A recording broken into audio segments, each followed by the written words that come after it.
Everyone, আমার mini ব্লগে আপনাদের স্বাগত। তো আমরা যেদিন গোয়াতে পৌঁছাবো, মানে আমরা অ্যাকচুয়ালি মাডগাঁও স্টেশনে নেমেছিলাম। তো এই যে গোয়া মাডগাঁও স্টেশনে যাওয়ার আগে একটা দুধসাগর বলে একটা স্পট আছে, যেটা খুবই সুন্দর। তো এই যে টানেলের ভেতর দিয়ে ঢুকে আমরা দুধসাগরটা দেখতে দেখতে আমরা মাডগাঁও স্টেশন পৌঁছাই। তো এখানে নেমে আমরা সবাই ওয়েট করছি আমাদের গাড়ি আসবে বলে। তো এখানে আমাদের গাড়ি আসে, তারপরে আমরা গাড়িতে উঠে আমরা আমাদের ডেস্টিনেশন হোটেলে পৌঁছাই।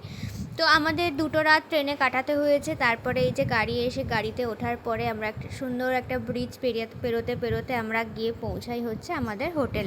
আমরা ছিলাম নর্থ গোয়াতে। হোটেলে পৌঁছাতে আমাদের বিকাল হয়ে গিয়েছিল। আর হোটেলে আমরা পৌঁছাই, আমাদের হোটেলের নাম ছিল দি গ্র্যান্ড রিভারা। দারুণ ছিল হোটেলটা। হোটেলের ভেতরটা অনেকটা স্পেস এবং হোটেলটা অনেকটা বড়।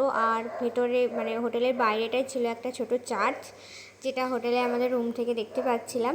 হোটেলের ভেতরে ঢোকার পরে যা ফর্মালিটিস থাকে সেই ফর্মালিটিসগুলো কমপ্লিট করা হয়। আর এখানে অনেক স্কুটি রাখা আছে, মানে রেন্টেড স্কুটি আর কি। তো হোটেলের ভেতরে ঢোকার পরে আমাদের একটা ওয়েলকাম ড্রিঙ্কসও দেওয়া হয়। এটা খেয়ে আমরা রুমে চলে যাই। আর এই ভিডিওটা আমি এখানেই শেষ করছি। ভালো লাগলে লাইক কমেন্ট করতে ভুলবেন না। টাটা।